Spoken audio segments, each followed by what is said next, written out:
Assalamualaikum warahmatullahi wabarakatuh. Shalom Om Swastiastu, Namo Buddhaya, Salam Kebajikan Rahayu. Perkenalkan, nama saya Aprilia Putri Malaya dengan NIM 8111422 Di video ini dibuat untuk memenuhi tugas mata kuliah Hukum Ketenagakerjaan yang diampu oleh Bapak Pratama Heri Lambang, SHMH, dan juga Bapak Muhammad Gustomi, SHMH.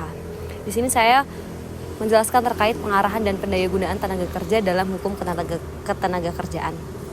Materi mengenai pengarahan dan pendayagunaan tenaga kerja dalam hukum ketenagakerjaan mencakup berbagai aspek yang berkaitan dengan pengelolaan sumber daya manusia, perencanaan, serta kebijakan yang mendukung optimalisasi tenaga kerja. Dalam konteks hukum ketenagakerjaan di Indonesia, hal ini diatur dalam Undang-Undang Nomor 13 Tahun 2003 tentang ketenagakerjaan dan berbagai peraturan pelaksana lainnya. Selanjutnya, yang pertama yaitu ada pengertian pengarahan dan pendayagunaan tenaga kerja. Pengarahan adalah proses pemberian dorongan dan bimbingan kepada tenaga kerja agar dapat bekerja secara efektif dan efisien. Hal ini yaitu mencakup terkait penyampaian tujuan, yaitu menjalankan visi misi organisasi kepada karyawan. Selanjutnya ada motivasi, memberikan insentif dan dukungan untuk meningkatkan semangat kerja. Selanjutnya ada pelatihan, yaitu menyediakan program pelatihan untuk meningkatkan keterampilan dan pengetahuan tenaga kerja. Selanjutnya ada pendayagunaan tenaga kerja, yaitu untuk merujuk pada penggunaan tenaga kerja secara optimal untuk mencapai tujuan organisasi. Ini meliputi perencanaan tenaga kerja, mengidentifikasi kebutuhan tenaga kerja berdasarkan analisis pasar dan kebutuhan organisasi. Selanjutnya, penempatan yang tepat, yaitu memastikan bahwa setiap karyawan ditempatkan pada posisi yang sesuai dengan keahlian dan potensi mereka. Yang ketiga yaitu ada peningkatan produktivitas, yaitu mengimplementasikan strategi untuk meningkatkan efisiensi kerja melalui pengembangan keterampilan. Aspek selanjutnya yaitu ada aspek hukum dan pengarahan dan pendayagunaan tenaga kerja. Hukum ketenagakerjaan memberikan kerangka hukum yang mengatur hubungan antara pekerja dan juga pengusaha, serta hak dan kewajiban masing-masing pihak. Beberapa aspek penting meliputi perlindungan hak pekerja.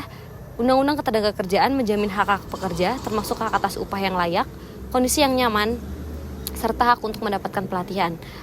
Ada juga kebijakan perencanaan tenaga kerja. Pemerintah menyusun kebijakan untuk mendukung perencanaan tenaga kerja baik secara makro, yaitu dalam lingkup nasional, dan juga maupun mikro dalam lingkup instansi. Ini termasuk analisis kebutuhan tenaga kerja berdasarkan sektor ekonomi dan juga demografi.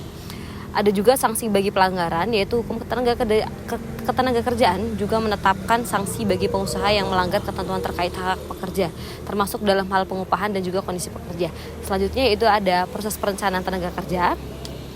Perencanaan tenaga kerja adalah langkah strategis dalam menyalahgunakan sumber daya manusia. Proses ini mencakup yang pertama ada analisis kebutuhan tenaga kerja, yaitu mengidentifikasi jumlah dan tenaga kerja yang dibutuhkan oleh organisasi tersebut.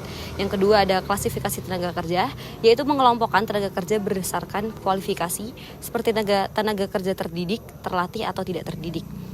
Selanjutnya ada strategi rekrutmen, yaitu menyusun rencana untuk merekrut tenaga kerja sesuai dengan kebutuhan organisasi. Yang keempat ada implementasi kebijakan pengarahan. Implementasi kebijakan pengarahan melibatkan beberapa langkah penting. Yang pertama ada pendidikan dan pelatihan, yaitu menyediakan program pelatihan untuk meningkatkan keterampilan tenaga kerja agar sesuai dengan tuntutan pekerjaan. Yang kedua ada evaluasi kerja, yaitu melakukan penilaian terhadap kinerja karyawan secara berkala untuk memastikan bahwa tujuan organisasi itu tercapai. Selanjutnya ada feedback dan komunikasi, yaitu membangun saluran komunikasi yang efektif antara manajemen dan karyawan untuk mendiskusikan masalah yang dihadapi serta mencari solusi bersama. Yang kelima ada tantangan dalam pengarahan dan pendayagunaan tenaga kerja.